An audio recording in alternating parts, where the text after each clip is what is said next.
sentimental yang baik dikaitkan dengan keupayaan seorang itu untuk menjalani, menghargai dan menikmati hidup dalam cara yang positif, produktif dan seimbang. Okay, next slide. Okay, so siapa dalam bilik ni pernah stres?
Pernah stres? No. Ada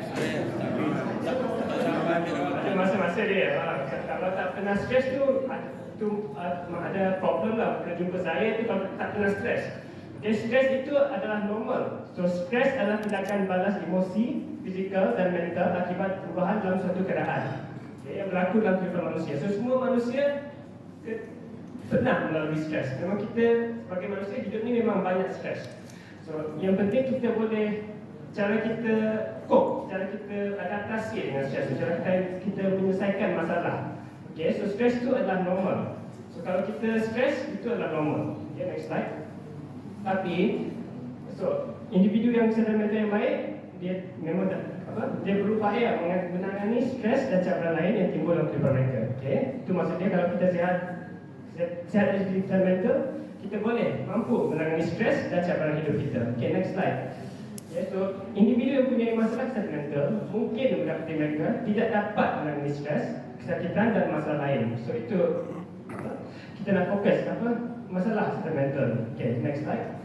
So apa maksud dia penyakit mental? Tak waras. Apa lagi? Gila.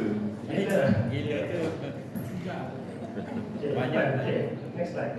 So, penyakit mental adalah suatu kondisi kesihatan yang mempengaruhi dan boleh menyebabkan perubahan pada upayaan seorang untuk berfikir, rasa dan bertindak. So, bukan sekadar waras ataupun tidak waras. Cara dia berfikir, cara dia, emosi dia, cara dia bertindak, tingkah laku dia, itu ada kait dengan penyakit mental. So, rasa suka untuk membuat kerja-kerja biasa, dia tidak dapat berinteraksi dengan orang lain, dia jadi dipengaruhi oleh perubahan pada mood dan kelakuan. Okay, next slide. So, kebanyakannya menyebabkan gangguan fungsi otak dan boleh dialami sesiapa pun tanpa mengenal usia. Yang kanak-kanak boleh, remaja, dewasa, orang warga emas pun boleh. Okay, dia tak mengenal usia. Okay, next slide. So, 29% ini berdasarkan Penjagaan Kesihatan Malaysia lah, tahun 2017, orang dewasa, iaitu yang lebih 16 tahun ke atas, mengalami masalah mental.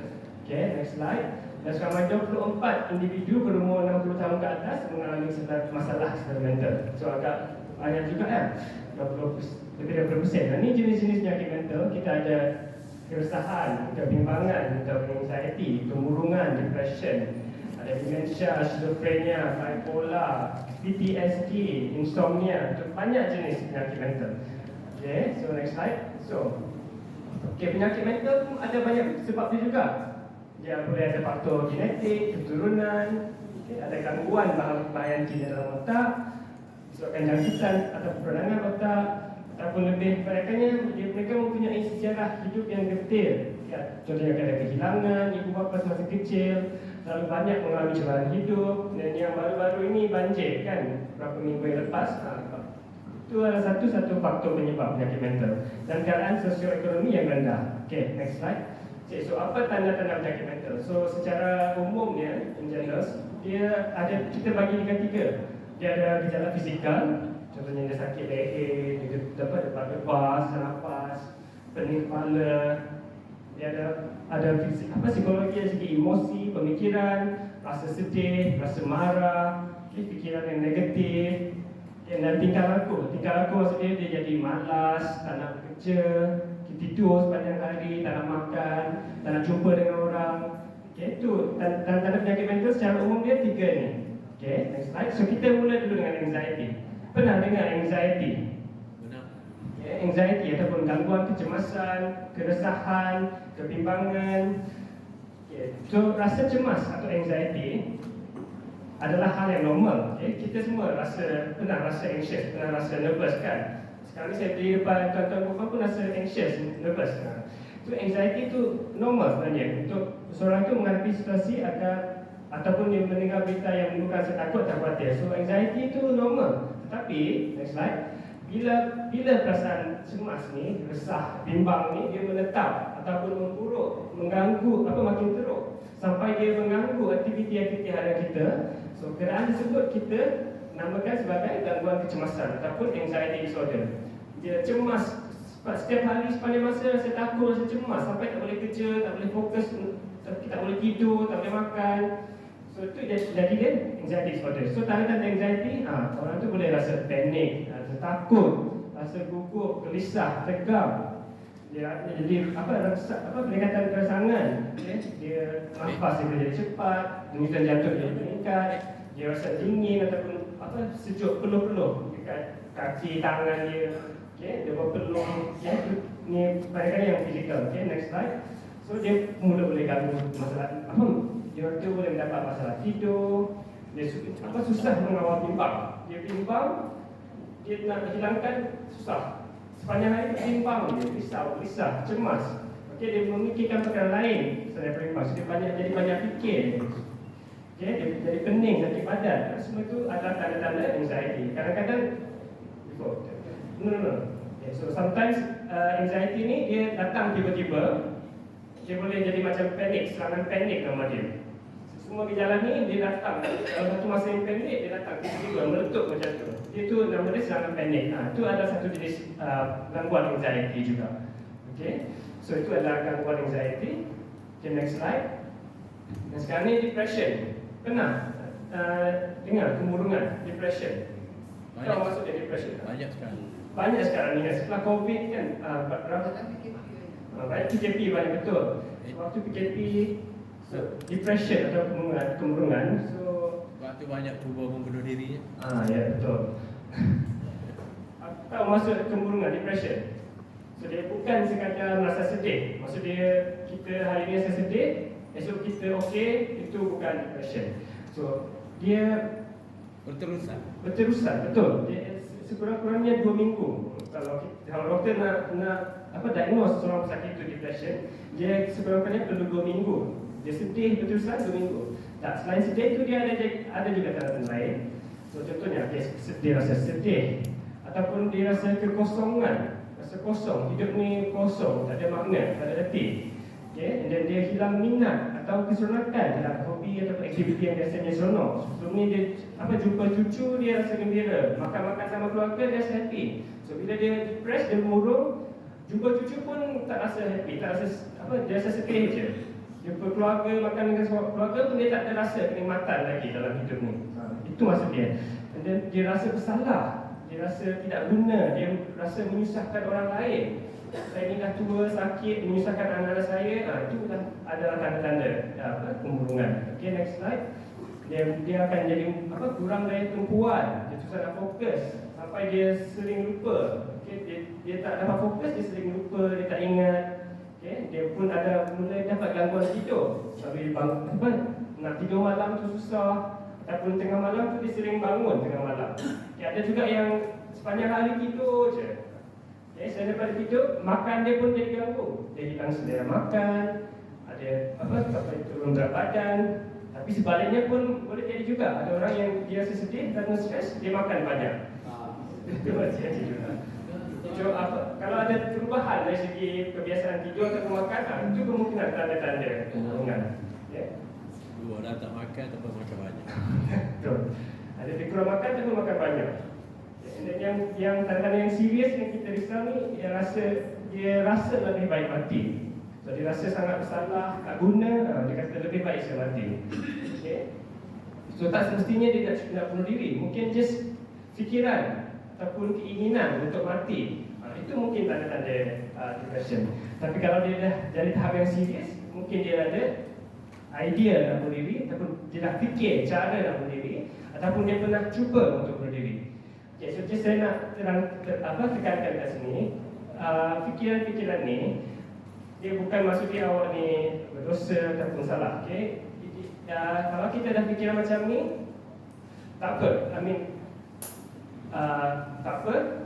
Jangan rasa salah, jangan rasa takut, jangan rasa malu. Okay? Banyak orang dia ada fikiran macam ni. So bila tuan-tuan dan puan-puan ada fikiran macam ni, jangan takut, jangan malu untuk luahkan ataupun bercerita dengan keluarga. Sekarang ni boleh cerita dengan doktor, kan? Okay, dengan kawan-kawan. So jangan takut, jangan malu untuk berkongsi. Okay, next slide. Masalah dia selalu mengasihkan diri. Dia selalu mengasihkan diri, itu masalah dia.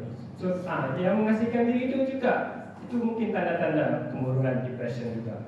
Okay, yang mengasihkan diri, dia tak bercakap, dia tak kecek dengan orang lain. Okay, and then saya nak ceritakan sikit tentang grief ataupun duka kehilangan.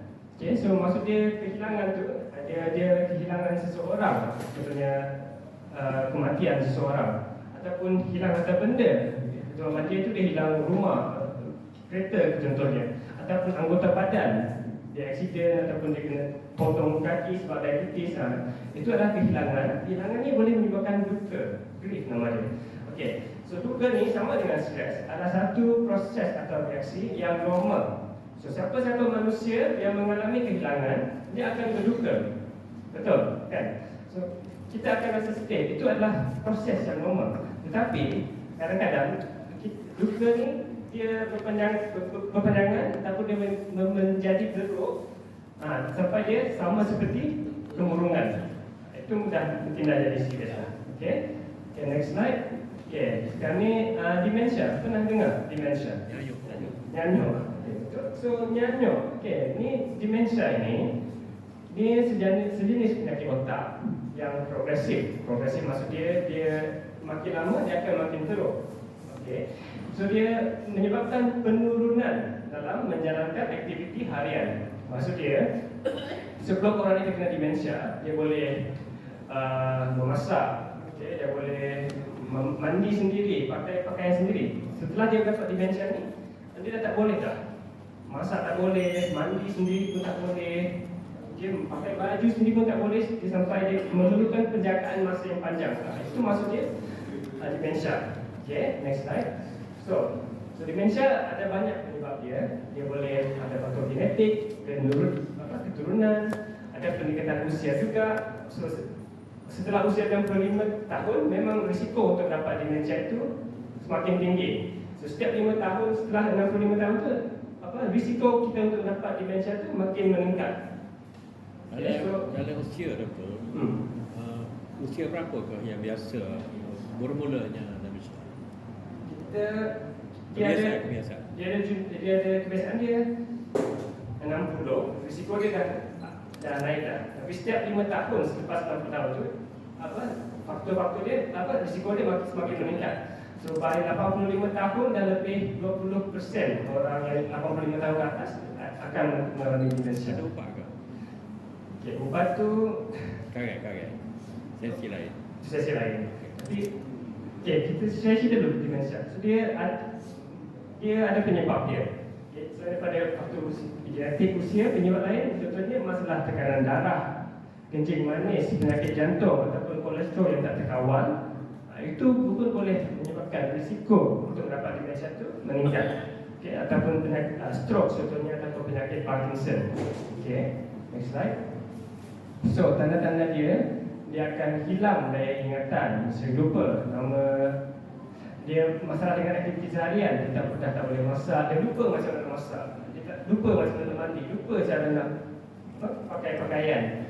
Dia suka mencari perkataan yang mudah, nak sebut ni apa ni?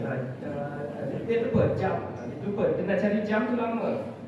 Okay, dia kerap hilang arah di kawasan yang biasa lalui, di di rumah sendiri pun dia lupa, dia sesat.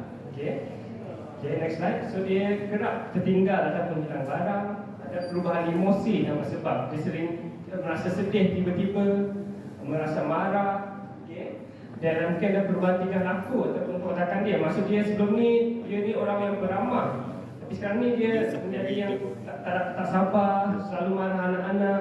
Itu maksudnya perubahan tingkah laku ataupun pergerakan. Dan dia akan ada kekeliruan, dia bercakap merapu. Okay, ada juga yang suka tidur malam. Okay, next slide. Okay, before that. Okay, so kita ada pasukan Chris, siapa yang nak cek tekanan darah, gula, boleh. Dan kita pun dari Jabatan Psikiatri kita ada beberapa orang untuk screening demensia. Kalau yang nak tahu apa proses kognitif dia, daya ingatan, kita ada screening. Kalau siapa yang berminat boleh lakukan kat belakang nanti. Boleh tanya. JK kat belakang. Okay, so ni gangguan psikotik. So maksud dia psikotik yang selalu kalau kita fikir masa sakit mental, kita selalu fikir ni yang gila. Kalau kita kata sakit mental, gila. Sebenarnya kita merujuk kepada ni gangguan psikotik, di mana individu itu menjadi hilang hubungan dengan dunia nyata. So gangguan psikotik ni dia akan mempengaruhi kelima-lima deria kita. Dia akan mempengaruhi tingkah laku dan emosi seseorang itu. Okey. So dia pengalaman yang membingungkan dan menakutkan pada diri sendiri individu tersebut dan selalunya orang sekeliling. Okay, kalau kita nampak orang cakap sendiri marah-marah kita rasa takut juga kan, kita rasa bimbang. Okay, so next slide. So tanda-tanda gangguan psikotik dia akan ada delusi. Maksud dia percaya sesuatu yang tak betul. Dia rasa macam orang nak buat jahat dengan dia. Okay, dia pun boleh ada halusinasi. Halusinasi dia dengar suara-suara, dia nampak bayang-bayang. Ada halusinasi dia boleh rasa satu dalam mulut dia ataupun dia rasa semut berjalan kat badan dia. Dia itu halusinasi. And then dia percakapan menjadi jatuh, tingkah laku dia menjadi aneh ataupun membahayakan diri ataupun orang lain. Dia pun mulai hilang fokus ataupun motivasi untuk bekerja. Okay. So penyebab dia paling sering penyakit skizofrenia. Itu salah satu jenis gangguan penyakit mental yang serius.